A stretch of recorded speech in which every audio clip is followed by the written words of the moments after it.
Hey everybody, in this video we'll be going over how to conduct an open house properly. There could be a whole host of reasons why you're doing an open house. Maybe you're doing an open house for another agent. Maybe you're doing one for your own listing. Maybe this is your first listing and you're just watching this video. In that case, congratulations on your first listing.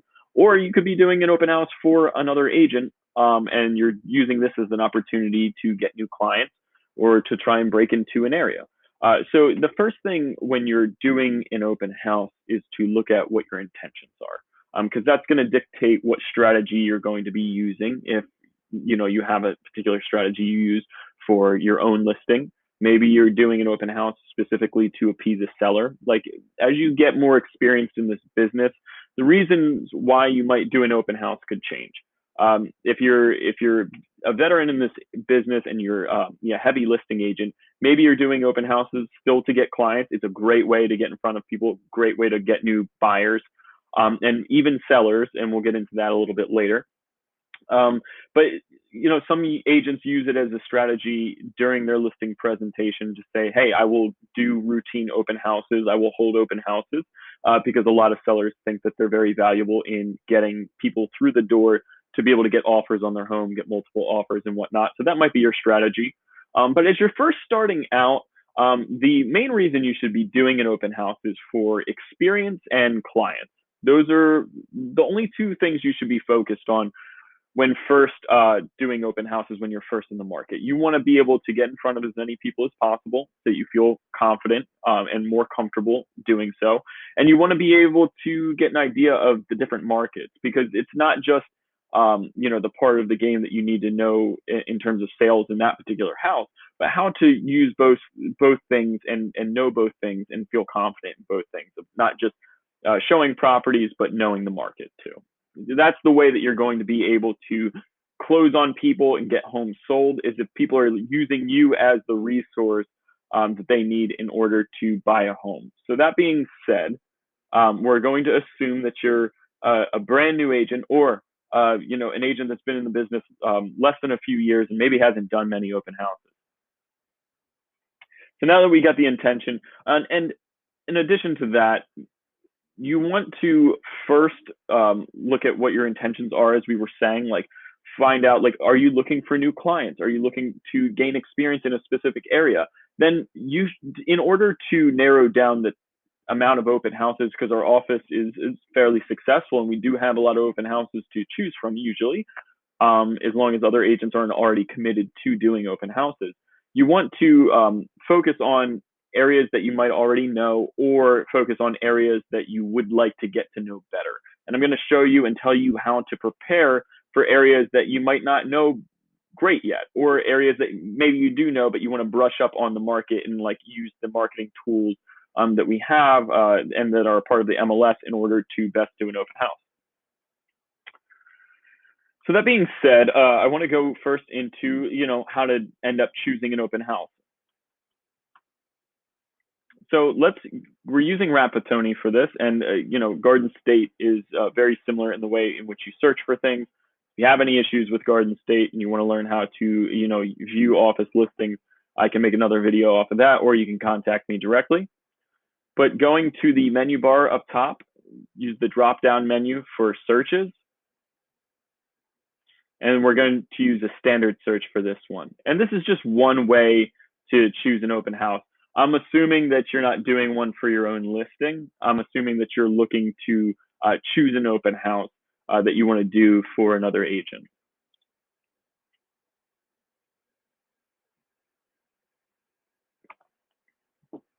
So the standard search is a great way to be able to narrow down the criteria to look at our office listings that really fit the criteria in which you're looking to do something. So for instance, like, you might only be interested in doing areas like East Brunswick or Monroe or South Brunswick or New Brunswick, depending on what areas maybe Edison.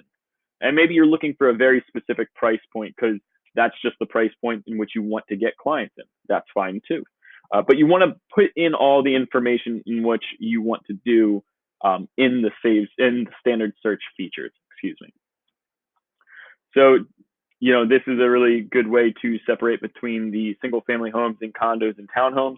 Condos and townhomes are still really great to do open houses for. You end up getting a lot of traction for both, as long as the properties are priced appropriately. But we'll get more into that later. We just want to kind of see what's on the market right now and what we can use. So I'm just going to limit it to single family homes right now, just to make the search a little bit easier. We can do just Middlesex County by default, if that's where we're looking to do open houses for. Again, I could select it down to areas that I already know or areas that I want to break into. Let's just, for the example, let's just say East Brunswick. Let's say Edison. And let's say Monroe.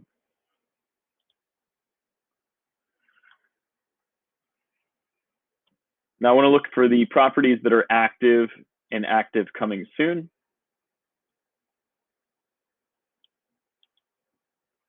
Because again, I just want to do an open house that is, fairly new. You could also, separate this by price point too. If you're looking for something that's, between 3 and 400,000, 4 and 5, anything between 3 and 6, you can always add those things in here to make the search a little bit easier. But you can also just leave that, completely blank. You don't even have to search based off of these areas too. Maybe you just want to take a look at what we currently have on the market within our office and then make a decision based off of that, which is completely fine. There's plenty of open houses to do, and maybe you don't want to just limit it to basically what you know. Maybe you want to just take a look at what we have first. So I'm just going to assume that we're just going to, forget about all this for right now. Just get down to, you could also do, new construction homes, newer construction homes, homes that have been modernized. Basically, this will just help you narrow it down to the specific type of clientele that you want. But more importantly, I like to search based off of the office ID, because that's where we're going to be able to pull all of our listing from. So under listing office ID, I believe we have, it's RMFR01 is the one for Remax First Realty. So we're doing listing office ID. And again, if there's a specific agent that you like doing their open houses for, you could also search by their ID as well to see what listings they have. But again, we have a good office where a lot of us end up sharing like the listings to do open houses for. So you could always search based off of that. So right now, currently, like on the market, there's in these 3 towns of East Brunswick, Edison, and Monroe, there's about 40 active listings to choose from. So let's just view results.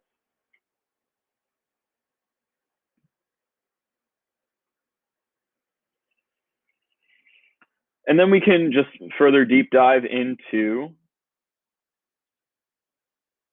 the listings that are here, and then we can choose one based off of what we think is good. And that being said, we're going into this next part which is like actually choosing the open house that you want to do. So going back to intention, of like, are you doing it for experience primarily? Are you doing it for in order to get clients?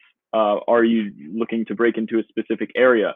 Or you might also be doing it to build a relationship with another agent in the office. Like a lot of the agents, especially me when I first got started, I didn't typically say no to an open house, because I use that as a tool to be able to get experience from another agent within the office. And I think it's very important to build relationships with other agents within the company, because especially the agents that are more senior than you, that have that experience, as you're doing them favors, as you're asking to do them, or maybe they're asking you to do an open house for them, in the case that they're asking you to do an open house and you say, let me check my schedule, or let me make sure that I can do this, and you say yes, and you then end up having a dialogue with that agent, and then that agent remembers what it's like to do open houses, especially when you're newer. They can be used as like a mentor or a role model. You can always ask them questions. They're going to be able to help you out. So it's just a really good bonding experience, and really good way to be able to expand the people that you know within the company, so that you can help each other out. But that being said, just because somebody asks you to do an open house doesn't mean that you have to. Again, if you're not available, don't say yes, because like for instance, when we go through this process, when I actually show you how to choose an open house properly or how to analyze one, not everybody's going to be interested in analyzing the properties. When I first started, I just said yes because I didn't know necessarily how to choose one. These are all tools and methods that I developed over the years as I've been in the business. Maybe you just want to do an open house for an agent, and that's fine. But as soon as you say yes to doing an open house, you should be committed to doing that open house. You don't want to look at the open house like afterwards or say like, yes, oh, what property did you want to do? 123 Main Street. Can you do it this Sunday? And you say yes. You should not be backing out at that point. If you look at the property later and you say, ah, man, I don't think that this house is going to get so much traffic, that's on you. That's too bad. You already committed to doing the open house, and that you're going to look very badly if the listing agent sets it up with their client, if you've already committed to it and then you decide to back out days or even like the same day before, it just ends up being a bad look. So definitely don't recommend doing that. So now you have these houses and you want to be able to understand a few things that drive traffic to a property. The price is going to be like one of the main things. If something's priced appropriately, then you're most likely going to have higher traffic, unless it's in a community that takes a while to sell anyway, and it's still priced appropriately. But like the homes typically sit on the market for 30 to 60 days or 60 to 90 days, and that can happen within like certain communities or certain adult communities at different price points. Some of the luxury homes, even outside of adult communities, could just sit longer. So, no, you want to comp out the properties prior. And in this video, we're not going to go over comping properties because we've already had that done in the other videos. So if you don't know how to comp a property, go back to the other videos and really understand how to comp a property. And you should be doing a comp on the properties as you agree to do them, or before you even ask to do an open house, because that is you should definitely know whether or not the house is going to have traffic or not, and that's going to be based off of price, and just market conditions in general. Like, is it the spring market? Is it summer? Is it like popular for doing open houses? Is it the dead of winter when not as many people are going to show? How is the market? Is it good for buyers? Is it bad for buyers? Are there a lot of listings? Are there not? All of those things end up affecting the traffic for a property. So knowing those things is going to help you better select an open house to do. So we definitely want to look at days on market. If the home's been on the market for longer than 30 days and they haven't done a price reduction, typically that's not going to have as much traffic. But if you're really set on doing an open house within that community, if that's a very particular section, and you speak to the listing agent, say, hey, I want to do an open house. Do you mind if I do it for this property? Or your seller is going to allow doing an open house? Maybe you just want to do it anyway, because even though you might not have more than 4 or 5 people that come to the open house, you just really know that area you really want to break in. That could be a good enough reason. It doesn't necessarily mean that like having more people at your open house is always better. If you end up having 20 or 30 people come to the open house, that is arguably too much. In my opinion, I've had up to 50 people in an open house in a 3-hour time frame in one day. And that was absolute madness. I ended up having to show people in packs of 5 to 10, and just keep showing it. And I didn't really get to bond or have a good conversation with one in particular. It ended up just being where I was running around the whole time, and I tried to spend time with particular people, but there just wasn't enough time to actually have me sit down with them, like get to know them better, have them commit to using me as an agent. So sometimes you don't want the one that's going to be like underpriced where there's going to be too many people. You want to look for the ones that are priced appropriately, which is just, right around what market value is, plus or minus 3% of what the value of the property is. Once you select one of these open houses to do, again, you want to look for something that, doesn't have that many days on market. And if it does have days on market, you want to ask if they're considering doing a price reduction, or maybe that you've seen on the listing sheet itself that they just did a price reduction, in which case, fantastic. Then you can do a comp analysis based off of that and say like, okay, they reduced 10,000. Is it now more close to what it's going to sell for in your opinion? If the answer is yes, then you can still consider doing the open house, even if it's been on the market longer than 30 40, 60 days, as long as it's priced appropriately. Again, if you're looking for a specific subdivision, like you could always look at homes based off of that. But once you have a house selected, then it comes more into the etiquette of how to ask for a property. So first things first, after you selected a property that you want to do an open house for, you want to either email, text, or call the listing agent for that property and ask them, like, is it okay if I do an open house for this property? Is it available to do this upcoming weekend? And that brings me to my next point of when you should actually have selected a home. Like typically you want to have a property selected and have asked the agent to do an open house by Monday or Tuesday at the latest, for that week. If you're doing an open house on Saturday or Sunday, Sunday again is the more popular day to do an open house, but Saturday people still go. You'll probably get more traffic on Sunday just because more people are out viewing open houses. So just keep note of that.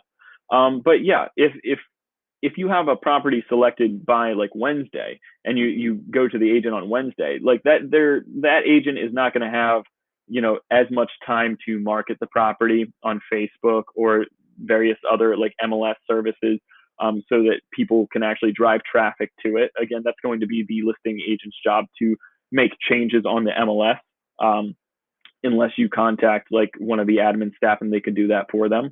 But that being said, you want more exposure. So you want the open houses to typically be listed online on Tuesday or Wednesday morning, so that you have Wednesday, Thursday, Friday, and Saturday, if you're doing the open house on Sunday, to market it online and to be able to try and drive traffic and a buzz to that particular house.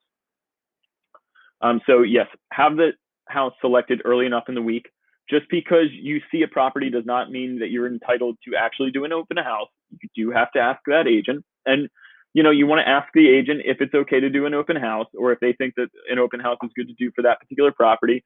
I typically like to have 3 to 5 properties selected, and then rank them in order in which like you want to do, like, and ask from the top to the bottom of the list of the homes that you're okay with doing an open house, depending on what area, depending on the price point. And then just go that way. So if you have like a top 3 choice, ask for your first, obviously, then your second if the first says no, and then your third if the second says no, and then just keep going down the list based off of that. But be understanding. Sometimes the sellers don't want to do open houses, so there's nothing the listing agent can do. Sometimes that listing agent wants to do the open house themselves, or maybe they already have a team. So if like their team's already committed to doing open houses, just be understanding of everybody's circumstances. Again, not everybody's going to want you to do an open house for them. That's one way. That is one way to do an open house. So the other way to ask to select an open house is to just ask for one. As soon as you ask for an open house, you still do have the right to refuse to do an open house, but there's a way in which you do it. If you're going to ask people, hey, are there any open houses to do? Just know that people are going to ask if you're willing to do an open house pretty much on the spot, or they're going to call you up pretty quickly. If you say yes to doing it without doing the research, without looking at the property, and you say yes to it, and then you look back on it, and again, like what I was saying before, and you decide you don't want to do that anymore, that's on you. You should still do the open house for that person, because you didn't want to, go and search for the open house yourself, and you already said yes. But that being said, if you ask to do an open house and somebody comes up to you and says, hey, Jason, you said you were looking to do an open house. Can you do an open house at 123 Main Street? And maybe you're not familiar with that area, or you're not familiar with that particular property. And maybe you want to do your research, be like, thank you so much for bringing that to me. I'm going to look at the property and see if, I have any questions. Let me get back to you. I'll get back to you at no later than at some point today. Like, give them an actual time frame that you're going to follow up with them. That way, if you decide that, this property is just not, I don't think it's priced right. Maybe you don't want to tell the agent that, but you could always ask them, hey, are they interested in doing a price reduction? Can you tell me about how the showings are going? Are they getting a lot of traffic? Do you expect there to be a lot of traffic at the open house? And if the agent will answer those questions, maybe they will be doing a price reduction. So maybe it is worth doing. Maybe they won't be. And you just say, hey, listen, you know what? I think I'm going to do this other open house that I decided to do. But thank you so much. And I'll reach out to you next week if I can do this one instead. whatever. There's still you still have to follow up with that person. There is a proper way to do it without insulting anybody, and I highly recommend doing that. So don't necessarily just say yes. If somebody says, "Can you do this open house?" You should say, "I'm available those dates. Let me look into the house. Which house are you looking to do? I want to familiarize myself with it before committing to doing it." That's what I would say.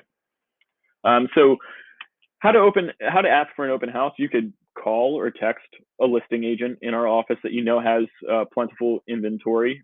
Somebody might have already asked you to do an open house. Maybe they came directly to you because they know that you're a newer agent, probably would want to do an open house, so maybe they contacted you. But let's say nobody's done the first two. You're going to always go to our Facebook page, the RE/MAX First Networking Group. This includes all the offices that we have. And then you could write a post, and you could say right in here, "Hey, I'm available to do an open house for these dates. If anybody's interested in having me do an open house, please send me the property address, and I will look into it, and I'll let you know if I can do it." It's fine. Or, "Hi, I'm interested in doing an open house on these dates. Please send me a message privately if you have an open house that can be done." And then again, you don't have to say yes to that particular property, but don't say yes and then back out of it later. Just there's a proper way to do things.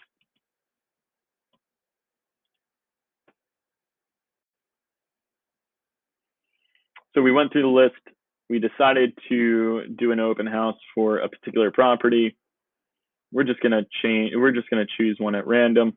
There's a 7 Coolidge in East Brunswick. So I don't want to go too far into who's the listing agent, who's not. We're just going to use it as an example for the next point. So I'm just going to say, all right, I'm okay with this. I like this price point. 350 to 400 is where I feel comfortable. I want more clients at that price point because I know in this particular community that's a lot of starter homes are for single family homes. So a lot of people that are looking to start a family or looking for more space than a condo or a rental property, they're most likely coming to this. I feel comfortable at that price point with those clients. 350 to 400 in East Brunswick. I already knew that I was looking for that, let's just say. So I'm just going to assume that I spoke to the agent for this property and they said yes, in which case I'm like, great, perfect. I'm going to assume that I already comped out the property. I knew that it was priced appropriately. So, okay, good on me. I comped the property first, said, okay, this is a property I want to do. I saw the pictures of the house. I think that it's going to be a good fit for me. I contacted that agent. That agent says yes. I say, great. All right, now what are the next steps typically? So if somebody says yes, you've committed to doing it, and then you're pretty much good to go. There's a few things that you want to do, and we're going to start with going to the First Realty Center, which I already have opened, and then I went to the Resources tab to get to this page. And if you scroll down for open houses, they have regular open house form. When you click this link,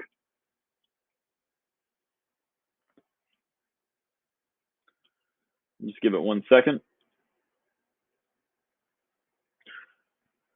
When you click this link, we have the regular agent open house for RE/MAX First Realty. There's a cutoff date of 5 p.m. every Thursday. So if you're doing an open house for Saturday or Sunday, you need to have this form filled out by Thursday by 5 p.m. or else you won't get the proper documents.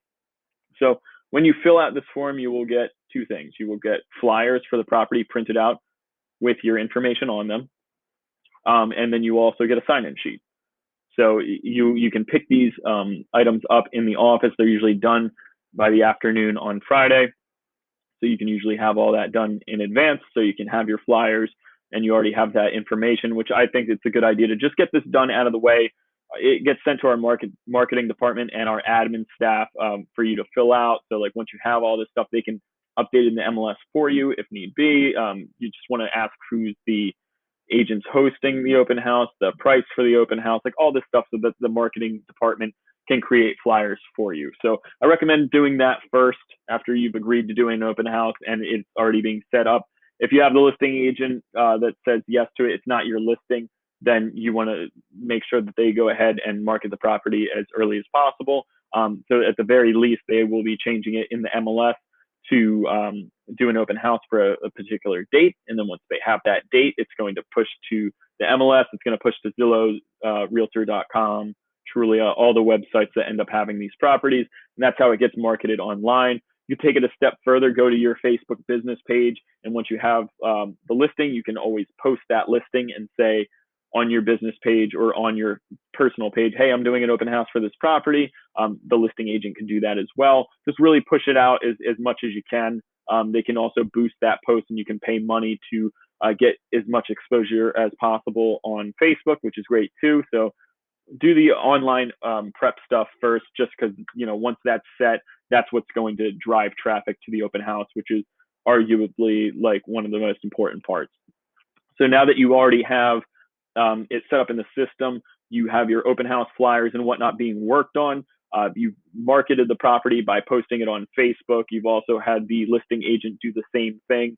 So traffic is going to be there. So you're already set up. You're already set up for success, at least for the first part. The traffic part is taken care of. Now, how do we prep for the open house in part 2?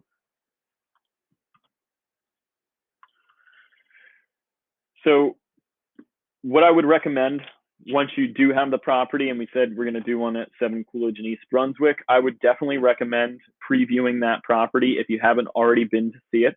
Because you want to feel comfortable with showing it. Maybe there's some weird quirks to the properties as you go there. There could be like a room that you didn't know necessarily was there. Or maybe there's some questions that you already know that buyers are going to ask that you want answers to, and you would have only thought of that the day you go to the open house, and it might be a little late at that point. You also don't want to have to, have any surprises the day of the open house. You should already know what you're walking into so that you can feel confident and comfortable as you're showing people through the property. So go and preview the property is the next step. So marketing material, push all that stuff online to drive traffic. Once that part's done, do your research on the home itself.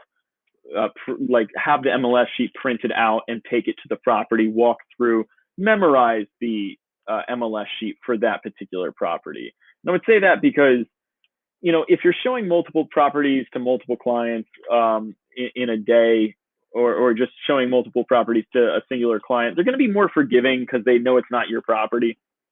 They're going to be more forgiving asking you something like, what are the taxes? And you looking at an MLS sheet and just saying like, okay, the taxes are $9,000. Like when you are doing an open house, there's a certain perception for the buyers coming into the property. They're going to assume that you're either a listing agent or that you work with the sellers or the listing agent very closely. Therefore, you should know your stuff about this house.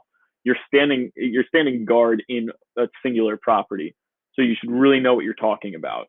You should be opening doors, and they should be like the correct rooms. There should be a very specific flow that you're carrying out through the open house. So that being said, you just want to know everything about that particular property. If they do have a seller's disclosure for that property, definitely print that out for you to bring to the open house and keep for yourself. And definitely try and just skim through it and know, what people are going to ask for most likely, like the age of the roof, the age of the water heaters, age of the furnace, like the heating system, stuff like that, windows. If you do have access to that information, do try and know it as soon as possible so that you can, answer those questions as they come up, because you have a very short window to be able to, impress somebody at an open house, to be able to capture them as a client. And knowing the house from front to back as best as you can is going to give you that advantage. So you preview the property, you have the MLS sheet, you memorize the MLS sheet, you have the seller's disclosure, you know that front and back too. You're very knowledgeable about that particular property. Are you done preparing in advance for that open house? Not in my opinion. There's another step closer that you should be taking this, and that is knowing the market surrounding that house in that area. And not just for the properties sold, because you should have comped that property, should know what's sold, because people ask all the time if they are interested in the house, if they are interested in that property, be like, well, if I was going to make an offer, what is this home worth? And if you already know the properties that have sold that you use to comp the property, that's already something that you can use and say, like the home down the street, just sold for $380. and it had like the same features. So I think this home's going to go quickly. Like, you know, knowing the past sales for that community is going to be important. Again, we're not going to go into comping properties in this particular video because we've done it in the other ones, but I would comp the property, know it's sold, so that when somebody asks about the price, you already know the answers to that. But is knowing the sales that make up the comps for this property enough? Again, no, not in my opinion. Like, what is your primary objective for doing the open house? It's going to be experience and clients. Clients. Securing clients is like the name of the game, especially at the beginning and throughout your entire career. But how do you go about doing that when you're doing an open house? Yes, you know the property. Yes, you know the sales and what makes up that property. That really cements you as being as close to the listing agent as a resource as possible for those clients, which if they're interested in that property, that's the best thing that you can be for them. Because they want knowledge. They want to most likely work with the listing agent. They might even think that you are the listing agent to some respect.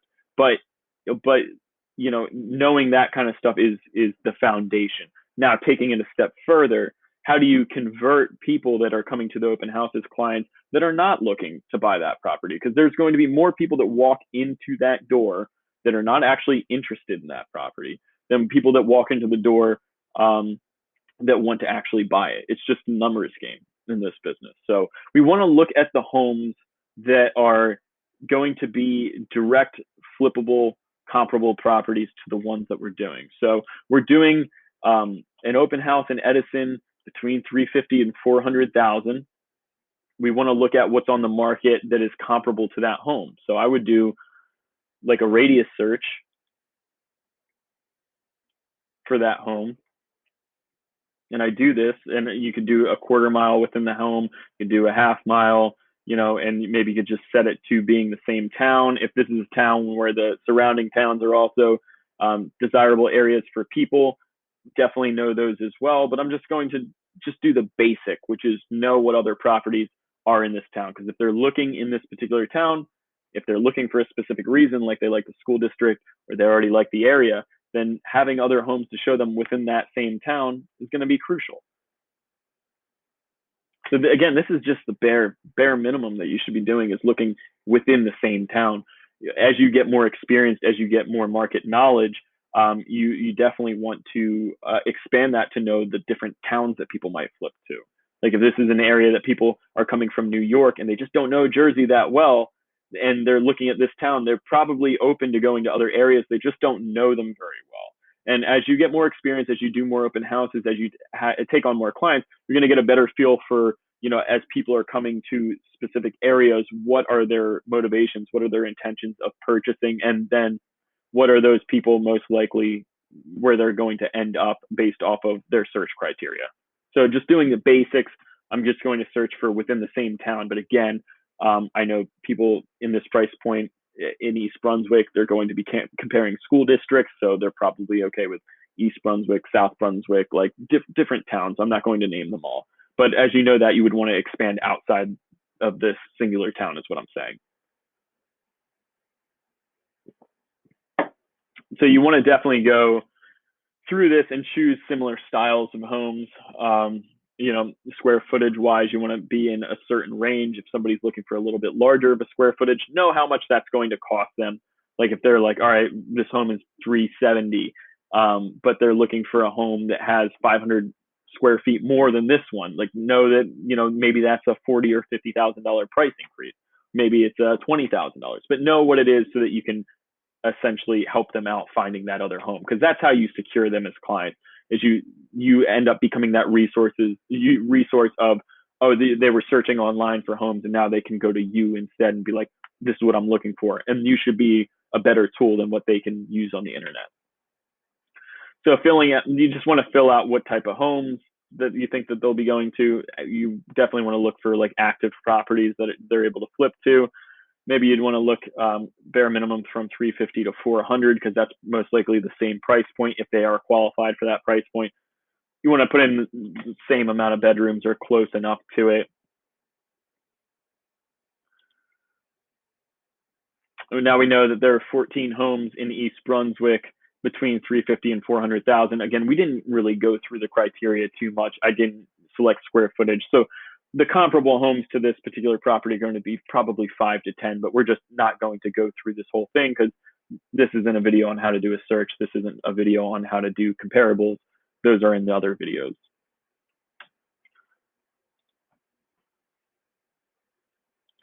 So after we view results,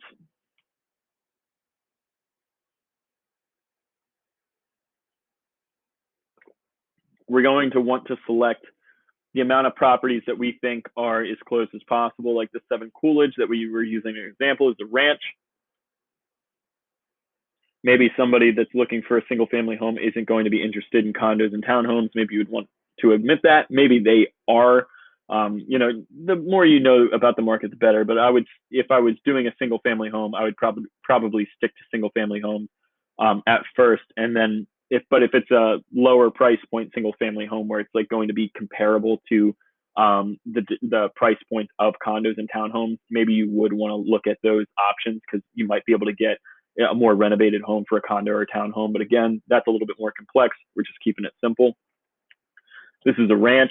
So we want to look for properties that are like Cape Cods, colonials, and stuff like that in the same price point, at, maybe even split levels and whatnot. Just homes that are similar in square footage to bedrooms and bathrooms to be able to preview those properties. And that's what I'm getting into. Like, yes, you want to know the sales for the property and what makes it worth what it is. But in addition to that, you want to be able to narrow down like what your competition is, but also the properties that you want to flip them over to. Like you could be doing an open house for this particular property. They could say like, oh, okay, the house is nice. The bedroom sizes are great, living room, dining room. We just really don't like ranches. We want more of like a colonial style home. And if you've done your research, you'll know whether or not within 350 to 400, they can even find a colonial, just basically looking at this list. Maybe you want to expand it to 425 or 450 and see what you can find at the higher price point, because then you could say, hey, if you're interested in increasing your budget, this is the type of home that you could get. But you want to know what you can also get within that same price point. So let's say they say, the bedrooms are kind of small for this one. They're looking at this home that's at 370. And you can say, hey, have you checked out 123 Main Street yet? It's listed for $399. It still should be within like a close proximity to their price point. And it's got larger bedroom sizes and it's got a little bit larger of a living room as well. Have you checked that out? No. Would you be interested in seeing it? After this open house, like sometime at 4:30 today, or maybe Monday or Tuesday of this upcoming week. Like that's how you get them to then go on and use you as a realtor, is having options for them, is knowing the market better than they do. So again, like that should be minimum of knowing what's available in that town. And again, like as you get more experience, you'll know what they could find in other towns as well. For like a cheaper town where they can get more for their money if they can't go above that budget and they're not really looking for to necessarily be in that specific town, or maybe they're looking to go into a pricier town and that they should expect to get less because the price point's higher there. Like you should be knowing like the lower and the upper price point in comparisons to these towns. And as you get more experience, as you do more showings, you'll get to know that stuff better. So we want to select 3 to 5 properties that are currently active on the market, that are comparable to our home, that we think that people that go to this property are going to be potentially interested in as well, so that when they come and they don't like the property, or they're interested in the property but they just want to see more because they just got started, you have the conversation with them. You've already qualified them. You say, great, like let's take a look at these 3. Like, when's your availability? Let's set up these appointments. That's pretty much how you do that. So that's a good way to prep. So now we're just going to take a look at it, and we're going to say that it's closer to game day. You picked up your flyers. Now it's Saturday or Sunday, whenever you decide to do the open house. What do you do on Saturday and Sunday, the day of the open house? Well, first things first, that's game day. The whole day should be dedicated to it. If you didn't already put out your signs, that is one of the first things that you need to do, but we're going to start with this piece of advice first. Know the different towns, and you can also ask the listing agent, when you're allowed to put out signs for the property. Some towns allow you to put it up as early as Friday evening, like after 5 p.m. I think it is for East Brunswick. Don't quote me on that. But some towns allow you to set it up a few days prior. You definitely want to do that in advance just because it has more exposure. People start getting excited. Maybe they actually go drive past the open house. Maybe they follow the signs, and more people will actually come on that day. But it's just good practice. And two, then the day of the open house, you're not worrying about putting out signs. It's just another thing that you have to do. But like, there's been plenty of times I put out the signs on the same day as the open house. First bit of advice I would say is dress for success. Um, you only have a short window to be able to win people over, and first impressions really go a long way. There's plenty of realtors that don't take the way that they dress seriously. And as you get more experience in this business, as you're able to help people more, it becomes a little less important what you're actually wearing. But I'd say, like, when you're first starting out, dress to impress. Guys, like, I would wear a suit. You don't necessarily need to wear a tie, but a button down with a jacket, slacks, and all that is necessary. With girls, like, with women, just dress nice, dress however you feel most appropriate in a professional setting. But definitely just dress to impress, because that's the first thing you can actually control. It's going to give you a little bit more leeway if you're not too experienced. As long as you look like you know what you're talking about, people are a little bit more forgiving with you not being as experienced. So people might just like you're looking like your professionalism, and that's why they might buy into you first. And then as you prove that you are an experienced agent, they end up sticking with you as clients, which is great. Second piece of advice, show up early. I would say 45 minutes is appropriate to show up before the property if you do not, if you already have the signs out for the property. If you don't have the signs out for the property, 45 minutes before is already too late. If you're showing up 15 minutes early to the open house, you're already doing it wrong. Like, that is like one of the worst things that you can do, because it's very hard to run through the property, turn all the lights on for the property, put out the signs. Like, you're already going to be late. And if it's going to be a good open house and people are already like waiting to go at 12 or 1 o'clock, whenever you decide to start the open house, you're flustered and you're not going to be able to keep those people as clients, or you've already put yourself in the mindset that you're not taking it seriously. And of course, things come up and things pop up to where you can't control. And maybe, you're just running late that day because of unforeseen circumstances. And if that's the case, then that's okay. That's fine. But if it's because you slept in or you went out drinking the night before, you're just not taking it seriously, you shouldn't even be bothering doing the open houses, because you're not doing it in the right way. Like, you should be doing it with intention of, like, you wake up in the morning, it's what you're thinking about, you're doing your whole day around it. So one of the first things you do is put out the signs if you haven't already. So if it's you want to put it out that morning, 9-10 o'clock in the morning, if the open house is at 12 or 1 would be the latest I would do it. But let's say you're in a pinch and it's an hour before, an hour and a half before, it's better than nothing. Now, a strategy for putting out open house signs, I would recommend to everybody that you start at the house first. So I think it gives a better picture of, like, from the client's perspective, how they're actually showing up to the house if you work backwards. So you want to put the open house outside the subject property first, the house that you're doing it first, and then work your way backwards. If there's main roads, you want to go based off of the directionals and, like, go back to the main road that people are going to drive to. If it's sandwiched between two main roads, obviously you want at least 5 signs so you can do directionals to that particular property. But I like starting at the house and then going backwards to one of the main roads. Then, okay, you have the marketing material set up. I would personally put the flyers and the sign-in sheets in the kitchen, just because that's where people end up spending a lot of time. And then if they do like the kitchen or they do like the house and they're happy, they're in the kitchen, they're spending their time there, they're more likely going to be standing there ready to fill it out as you go into the kitchen to greet them and say, hey, please fill out the sign sheet. Remember to take a flyer. Again, you definitely want their information so that you can follow up with them. I would recommend showing the, worst parts of the house first, which typically ends up being the basement. Even if the basement's nice, still below ground, it still can feel kind of like, a basement. It's not the best part of the house usually. So I like to direct people, and they come in, say, like, we're going to sign in the kitchen and get a flyer after we go into the basement. Let's go check out the basement first.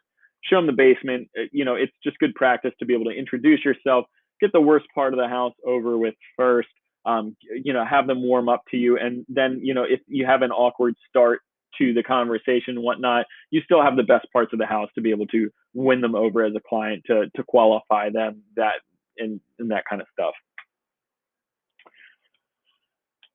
So show like the basement first, and then work your way up to the first floor. Show the house, living room, dining room, kitchen, all the stuff that's available on the first floor. If there's bedroom, show that too, obviously. And then go up to the second floor of the property and show that last. And then at that point, you should have qualified them. You should ask for their motivations to sell, whether or not they have a home to sell first. And then if they do have a home to sell first, ask if they're working with an agent for that one. Try and get the listing appointment on the spot for that. Ask what price point, what time frame, like that kind of stuff. Everything that you would need to be able to follow up with them, set them up with automatic emails. Just getting that basic information is going to be crucial. And then taking notes on those particular people is important as well. So make sure that if you have individual sign-in sheets for everybody, if you make your own custom ones, maybe on the back of where they sign in, you're just taking notes throughout the property, or as soon as they leave, you can make little notes of how to actually follow up with that particular client. That's what I like doing personally, or I'll have my own notepad where I'm taking notes for particular people, and then I'll follow up accordingly. If you like, I like to have like the flyers and whatnot and just know the information offhand. But if they do want certain things like, more information, if you're doing condo or townhomes about the amenities for the property, you can always rattle them off, but also say like, hey, I can send you an email with all of them listed, with all the amenities listed, or you could send an email regarding any questions they had that you didn't answer, because there's going to be questions that you might not know the answer to, and that's completely fine, as long as it's not everything that they ask you within reason. Then it's perfectly understandable to not know every piece of information about the house. And then you can follow up with them later. Then they're expecting you to follow up with them later. And then that could be the dialogue of you saying like, hey, have you checked out this property? I'm going to send you up with some automatic emails. Let me know if you like these homes, and we can go see them as you see fit. And then, okay, so you're doing the open house, everything's going great, you're qualifying people, you're running it properly. Now, how do you end the open house? How do you follow up with people? So as soon as you're done with the open house, you want to make sure that you turn the lights off, leave the house exactly how you found it. First and foremost. Second, pick up the signs for the property, make sure that you have everything. And third would be to contact the agent that you're doing an open house for. If you're the listing agent, contact your client and give them feedback. That's very important. That's proper etiquette. If you had a bunch of people in your home and you were the seller and your agent didn't call you and provide feedback or let you know how it went, they might even be checking up with you like while it's going on, which is perfectly fine. But if you don't even bother to call them or explain how it goes, then that's just poor etiquette. That's not very professional. Like they're going to wonder how it went. So definitely do that. And that being said, like even if it's not your open house, like they're going to wonder that from the listing agent. And if the listing agent has to hound you and follow up with you of like how the showings went, and you don't provide it for them in a timely fashion, maybe they won't allow you to do open houses for them anymore, or maybe they won't want you to do an open house. And if you get a bad reputation within the office as somebody that isn't, doing proper etiquette, not following up with people, then you could just, end up hurting yourself in your career in the long term, or even in the short term, which is not good advice.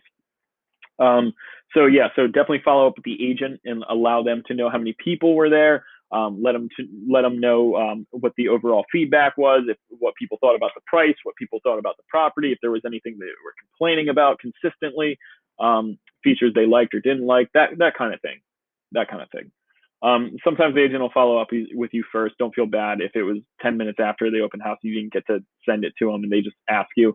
That agent might just be following up the way that they end up doing things. But if they don't follow up with you, make sure that you're the one that sends them a text, give them a call, or send them an email, just explaining, leaving them a voicemail of just basic information. Like every agent will appreciate that, I guarantee you.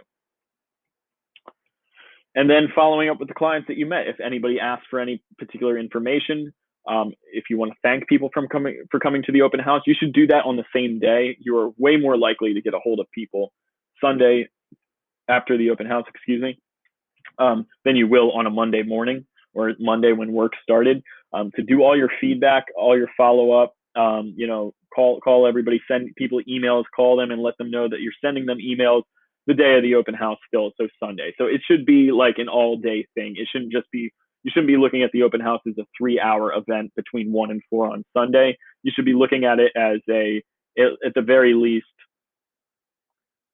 you should be looking at it as at the very least a 5 hour experience, like 1 hour to do prep work for the open house, maybe preview the property and a few others, fill out everything that you need to fill out, contact the agent, look for it. Like, again, I think that is not done in an hour. I would say at the very least you should be dedicating 6 to 7 hours a week if you're going to do an open house, previewing the properties, doing the proper research, comping the property to make sure that that's the open house that you want to do, previewing the other listings for that particular home the day of the open house, like setting up the signs and whatnot, all that prep work. Doing the open house should take about 2 to 3 hours, depending on which time slot you did. And then following up should take another hour or two to be able to send information over to people, set people up with automatic emails, answer any questions, provide feedback to the agents. Like, it should be, you should look at it as like one day, 1 8 hour period throughout the entire week, where half of that time is probably going to be spent on that day. So like 4 to 5 hours on that Sunday or Saturday, you're doing the open house, and 2 to 3 hours of prep work beforehand. And those are just like some tips that I've learned and some proper etiquette that I've learned throughout the years. I've made mistakes along the way, but at the end of the day, I think that this is the best way to go about doing an open house properly. So if anybody has any questions, feel free to reach out. I'm more than happy to discuss this practice with you. If there's any part of the process that seems unclear that you want me to go over with you, just feel free to drop me an email or give me a call, and I'd be more than happy to help you out. So thanks again for watching the video, and I'll see you in the next one.